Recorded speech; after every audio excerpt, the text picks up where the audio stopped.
피다리도 마이 공여름들이 이보지 마나 좀들 미보도 소우라지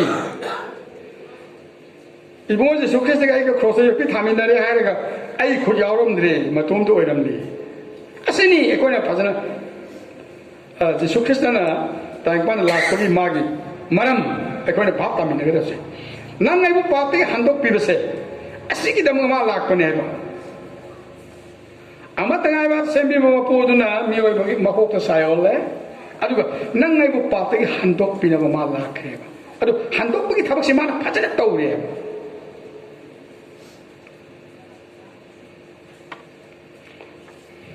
아이코나 이비아이 라이까 무사세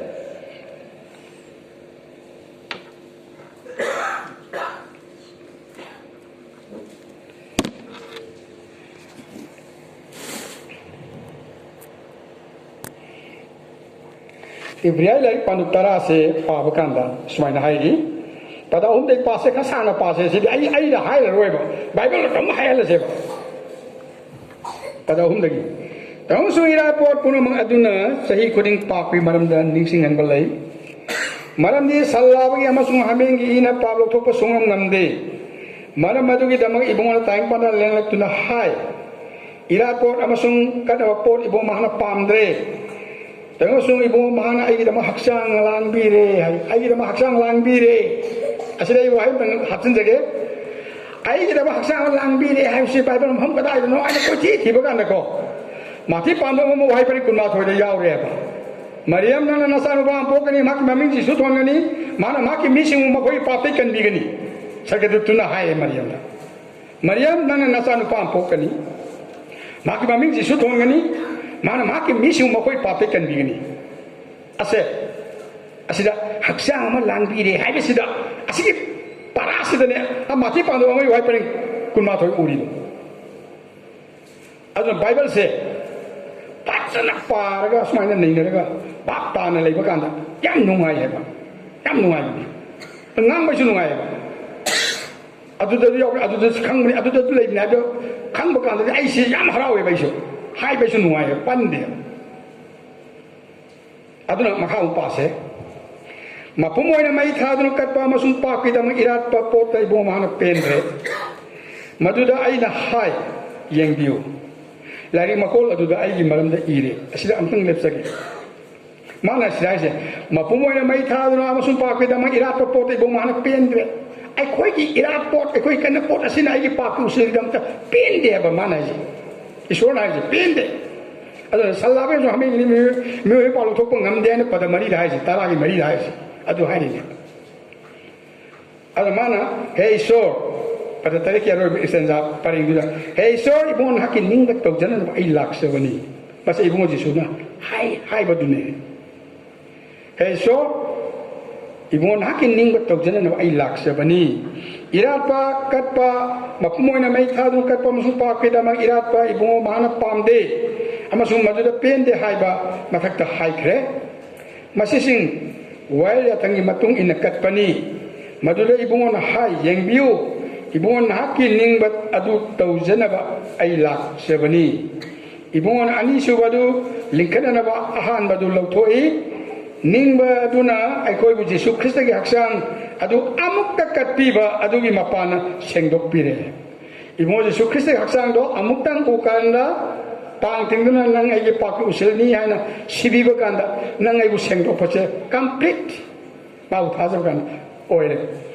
kandi gani nataba kandire mana sirai si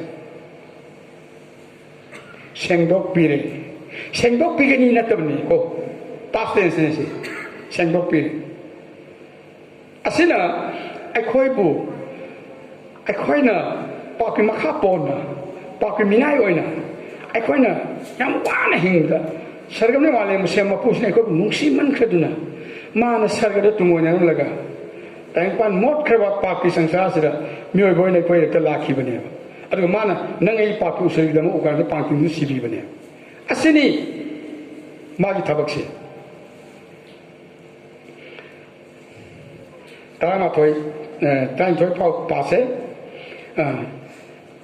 Amasung purohit kuding na numit kuding थौगल तौदुना अदुगा चप मानबा इरापोट अदु तोयना कच्चदुना लेपी इरापोट असिना पाप लो कैदोंगदिसु लोथोकप ngamde Sissu मोन हायरे इरापोट असिना अखोगी पाप लोथोकप कैदोंगदिसु ngamde हाय तानि तोयदा अदुगा इबुंगोनदि पापी दमक इरापोट अमतंग लोमनाय लबगी दमक कटलगा इसोरी येत फमले माना इबुंगो जेसु क्रिस्टना ओकंडा पांगतिनो पापेसिंग उसुलोना अमतंग सिबिरगा मतुंग फोमे हिंगले अदुगा इसोरी येत फमे हाय करीदमा पाप से कोई दम वानोंबा हे थाजब सलाव आई नाक लोमना दम हिंग दसलो हाय दोइबा मान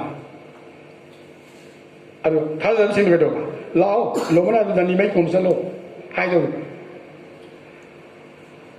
अदुना ngasi aikoina aikoi subject sida krista kanano imoi thab karino haibase magi thabak se ma kanano je ma aikoi bi sembi mapu aduga ma sai aikoi pati kan bi mapu magi mapana aikoina isori ni thola du sang ma yadau bi ba mafam do udriba ni thole ba to aikoi thungga do bi ba kanano na swaina ye monda aina nau na khasano na konsi sandu ba ganda noina sarga sarga do uru bro hai aina udo ba possible later bro adu hai baina udo possible later bra kan pasi ang jo ang sang di singye ne hai aina udo pot ma lai hai ba ma dai na na khoi da hai ge dana adu da dum ya bi ro hai ba kan hai ne ta ge ne nusit ubra ude nangoda theng bara kheyai adi lei didi udo pose ubo pote masing hena lei haba akona komla ui ko komla sa komla magi malungda akona udo pose kaya yawe mayam ko hau tawbiyo mangonda haw balei mahaw lei komla du sin balei mangonda komla du sin badu ude ko how do they send us over there? A Tumbazula in a comlada. Already comla, I'm never. Udo Potimon of Maria Web. I na see my hector hide opening. Udo Potagi Udo Potna. Massing Langan than him, Mani. Ado is on the same. It was Jisu Christa, Nasai Papa, Colossia, Magitang Adagi. Trato de tratte pauva padani de yawla imodi uba pot udo pot hai uba su uda basu ma semane de magi dam semane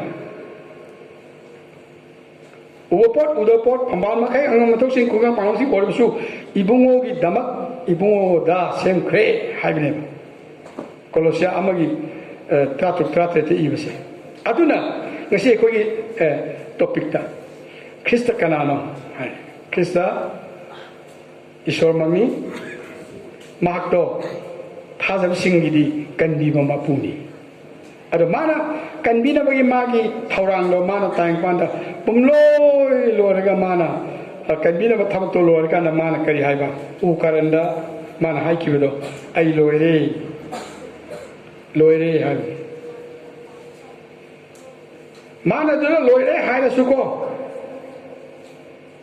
loi da ba ma dilai no ningsing bara hingat padu aroi bri magi siwa tu no phumedana hingat padu mana siwa bu mai thiba pirge hingat padu aroi bri aduna ibungo Jisu Kristana aikoi da hairam sikano aina sargada ka bana koi no ubagumna hingli bana koi su ubani haibne ba aduna nomadi noi koi ibungo Jisu Kristana thazan losiladi aduga losin ba singna imo Jisu Krista lak pai koi ugani ma ai koi lo lak pai koi ugani adu ma ga samina gani noina samina gani maduda ahum suba sarga phawba mana koi pubi gani sarga makalo ahum le gani bible ta kone aina nate malem sidagi nuksina le riba si phawja handa sargani Nuksiti matak tagi na nimit hatham chaksina lai bisi ani suba sargane Nimita Tam Saki Matakta, Laivasina, Isori Pambal, Aroba, Ahum Sarga. At the Pope will be over in Mahame Koibu. No Taza Koise, Arrivanate. Arrivanate. I got to second over in Noma. Christians in the other second of Nico. No mamana. She Krasum from the Pukani. She didn't allow Sumana go to Pigani. I could such on top Pigani. Material Hasan, I go on top Pigani. How are you about Matima Hasan on Big neighbor? I don't mind who put over neighbor. Like Pakistan put on the table. Like Pakistan put over the women, the Bible Hiva. Eat on your own is so like Pangandi. Hi. Must say, looking like this high, couldn't hear like this high. Like any dive, Bible Simon. Luton Yawan is so like the sun by Yardage. I call it oil of film silver or Via, Toy Matimanda on top Pigani. On Bigani, I say, Coindia, Panutang, my wife, Yankani to the either meaning. I call it on Bigani. On Bigani. Mount has a missing the on Bigani. I don't say the pool. I go smile like a back over the table. I don't know. Dharma Sastra, I quite a thumb you say. I couldn't hide what pay me or banana. Babaki, son, but he can't alone hide up on the Suya. Adubu, Bible Sastra, Sidadi, my exchange, I Hawaii, Pantuni Manda, irrelated. Matukananga Pana, Isoli Mapana. Emoji Sukrisaki Tauzana. I couldn't Madu, come Asini, I don't know, see, Hydopose. I hide up a sudasu, my own personal Bible say Pabio or Hapsindio. I know Hibado, I think I am Hideko, I Bible the Hibantani. I don't select what I hygienic Mado. I call a Mataka and a crab sing Sida, I call a conquer, Jisu is short money, Isor Aduna, Sangatadoki, John Tratuki, Wipering Kunipan, Aduga Mioiba, Oina Sionki, John Panama, Wipering Taramari. Philippine of Ani, Wipering Nipan. Aduga Mame Tanga, Papi Singh Usiloina, Ukaranda, Panting, Shibiki, Hospital Pand of Ani, Wipering Kunmari. Maha Hingati, I call below Lakani, I call Saga Pubigani, Maka Lomana, Panminagani. Maduni, I call it Hawaii of Pantum. Maga ko yung panmin na ba dunia tawag yung pantum. Asige panmin na bagi matang doy ay pangdok pibalay na hay ba do ay kakang haygok sage pangdok pibalay na di macet hay ba ni adu ay ko na mapumo na hanmin na say nupa bor mo kay na nga luhonge bor se kay na dalay luhonge luhong mo lo ka anda kay na se hanambra na te bor se na pu ni ba Kainasa. Aduda, Kainagi expenditure laiteva. Dolai borgi. Samu tongle borgi. Sagon tongle borgi. Car tongle so borgi. Expenditure neva. Kainagi. I could say something I could expenditure laiteva. I could demand Tasa Paduta neva. This way I could put Kadavasi. Aduna, Kainaduna Pukalakanda, my yum yoga. Botuna Puraga, my yum yoga. Kainada, and now she can't lay, I should can't lay high bra. High daily. Kainado board card, Makoni Levinavana, Adugumna. Emoji Sukas and I go, Mong from the secret of Punkrabasu. Mong from the Matamana and Hingat Pigani, Aduga. Hana Sikeva Singh. Lehori by Hingi was in a Mansutata or Hingat. Hana Sikip Singh Han Hingakani, Kona Sikip Singh Kona Hingakani, Aduga, Monkamon Kokani, Aduga, Lomana of the Mount Puganiva. See Bible Class and they go Tambisi. Ado, Sargada, Ahumsu Sargada, Jisu Christaka, Lomana and upon Minagani. Ado, Pongo people are in the Karihaiba. Upon the Karihaiba, Mikipi Tararoy, Pukiaran Kwango Leroy. Nimita Tomaki Kanava later, Marandi. Tangpangi, Jack Jagadaba, Lebaki Aksang Yaw Greda. Isori Tawaina, Matima Hasan on top Pibanina. Matam the Nimitaki Mangakanaroi, ईश्वर की मचानिपा जीसु Christ मागना मंगा लोगनी अदु अखोइना मदु मफमदुदा लोम बनाइदना निथोयना पानगनिबा मिनाय ओइलोइबा ngasi dai la bagi mi subsi silu yai mi sing khai bu yai mi khongman tau bu suri yai mi ki poni puru bu suri yai adu bu thawai gi lambi da khongsan no matam da di punamak to lan thok khre yai ba ईश्वर का लो मना नहीं मधु कोई ना करम भला एक तो जाओ नहीं आने फोंदोक पर लाइक असीबी लो हम दाई सीधा बीक सेंग ये नहीं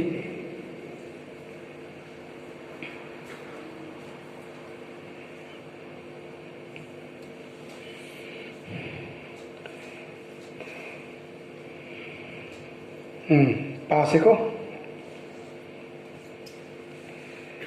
फोंदोक भी वक्त पंदोक कुन्नी थोड़ी युवाई परेंग मंगा तो स्माइन है अहिंग अमुन लेरोय अमसु मखोयदा थाउमै के अमसु नमि के मंगाल कानब लैथ्रे मरमनि प्रभु ईश्वर अदुना मखोयदा गानबिगनी अदुगा मखोयना लोमना जनि तोयना पानगनी हालेलुया ईश्वर बु याम थागले असिदनि कोइ लेगदब अदुना क्रिसमस इबो जीसु ख्रिस्ट लाकसे अखोय दमता याम लाइबक फब अखोय बु हंदोक पिबा लाकनी अदुना ईश्वर ने खोयदा बोर पिबिसनो कंदना महाकी मतम मदो लोबी सनु